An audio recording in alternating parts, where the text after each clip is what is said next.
We treat all the solutions that we give to these agencies and freelancers and essentially businesses, like you said, as they just serve clients. Like all the tools that we give them is just to make serving their client better. But I think we forget that they're small business owners too. They're entrepreneurs. There's a lot of things that we can be helping them with to better run and manage the business side, not just of the delivering stuff to clients. That's a big part of their business, but there's so much more.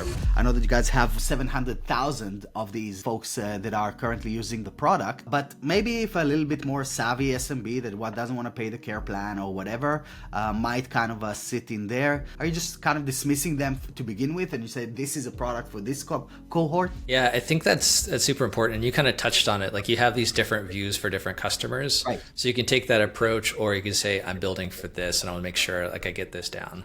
For the hub, we're strictly focused on building for the agencies. We're not going to stop you if you like our client management area to kind of like organize. If you're a service-based business and you want a light CRM without the power of whatever else you need. I think it's super important to have that in mind as you build, because your product set is going to change. Your UI is going to change depending on who you're actually building for. You have to get crisp on that up front. Otherwise, you'll build for no one. So as we kind of dived into it, let me ask you to give a bit of context and zooming in a little bit on the hub as well. So for those who don't know, what is it, Nealey, and why does it matter to professional users? So the hub started way back when we kind of took this audience first approach of like, we want to serve web designers and developers. We acquired a company, as many people might know, of ManageWP. This became the foundation of the tools that we started to offer. And it's really evolved over time from our old legacy GoDaddy Pro dashboard to now being super integrated into the entire GoDaddy experience. So we tried to tie in not only the site management capabilities that we started with ManageWP and the old GoDaddy Pro, but now we're starting to tie in hosting and domain management and our website security solutions and some of our new marketing solutions. And especially as we start to connect these different AI capabilities, like it's super powerful. I don't want to say you're a one-stop shop, but enough to run your business without having to jump up with a bunch of different tools. Yeah. And we're looking at how we can make that ecosystem a little bit better with bringing in third-party solutions that we know we don't want to offer, but our agencies are still using. That's been a difficult one to get off the ground, but it's something I aspire to have set. Yeah, that's something that we're talking for many years, trying to figure it out together at every event possible. I even have an internal joke with Adam every time that I see him since 2019. Yeah, because he really wants to do it, but it just doesn't happen fast enough, and things change. So that's the struggle with working at a big company. There's a lot of moving parts, but they're all moving pretty slow, and then there's some resets. AI is starting to make that happen a little bit faster. Like we even have internally like a incubation or innovation fast track to like start like testing ideas and getting outside of just, hey, what do we offer today, and just fine tuning that of like, what could we offer tomorrow, especially with all these cool things coming out. What do you think most SaaS companies misunderstand about serving website professionals? Their biggest thing that they need is more time in their day. They're spending a lot of it on unbillable tasks. So building a website is pretty straightforward. I'm going to build you this, you're going to pay me. But there's a lot more that goes into that usually, especially more inexperienced agencies or freelancers don't necessarily account for, and they're not necessarily profitable at that point. So whether that's creating proposals, chasing leads, responding to emails, going in and fixing just one quick little thing, a lot of these boring administrative tasks, like they got in this business because they enjoy designing websites and solving problems. And I see a lot in the market today about removing that creativity away, like the AI builders and designers. And again, I said it earlier, I love AI. It unlocks a lot, helps you move faster. But there are parts where it can and should replace, and parts where it should assist. So figuring out solutions to give them more time in their day to either relax and not work as hard as they do, or work more because they can and take care of more. This is exactly the angle that we're tackling here as well in Atarim, but just from a different perspective a little bit.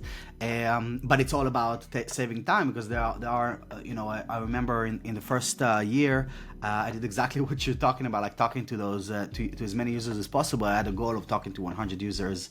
So a lot of times you're not even problem aware when you're coming into some things that you guys created solutions for already. And so how do you kind of make sure that the users become problem aware so that the solutions that you create are effective for them? Yeah, we try to show some of like the messaging on our website around like, cool, you save 3 hours a site per month when you use our tools. I think we could do a lot better job of these like little micro interactions of when they do an action, like really showing them like, hey, you just save 5 minutes or you save 20 minutes. To show them how this really adds up. There's probably a lot more that we can do. Like you said, it ends up becoming they're paying themselves $12 an hour at the end of a project with how hard they worked. And I'm sure that number doesn't look good if they actually see it. They just see the big invoice at the end. They're like, all right, cool, I got paid. But how much did I have to work to actually get that? Yes. And so after talking to all of these folks and building for them for quite a long while, what did you learn about what they really need and not just what they think they do? The market itself, any of the hub and GoDaddy A2, like we treat like all the solutions that we give to these agencies and freelancers and essentially businesses, like you said, as they just serve clients. Like all the tools that we give them is just to make serving their client better. But I think we forget that, like you said, they're small business owners too. They're entrepreneurs.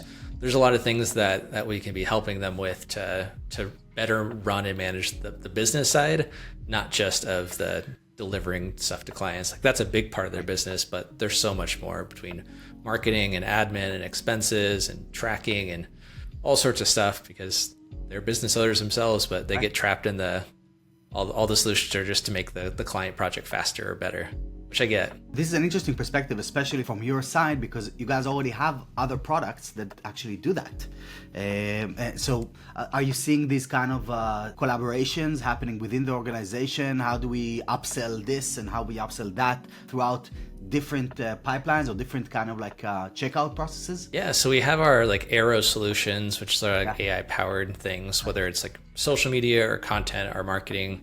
What we're finding is it kind of goes back to who are you building for? A lot of these tools were built for the SMB, and these agencies are a little bit more sophisticated, so they expect more. We're working on like creating a layer or a different view, like similar to how you did, for these more seasoned pros, or letting them kind of re-leverage it not only for their business but for their clients as well, as like a white label-esque type service. That's very cool, and they love it. Like website professionals love white label. Yep, exactly. What was your favorite part of today's episode? Let us know in the comments, and I'm planning on doing more of these deep dive conversations, so I'd love to learn what you think, and we'll catch you on the next one.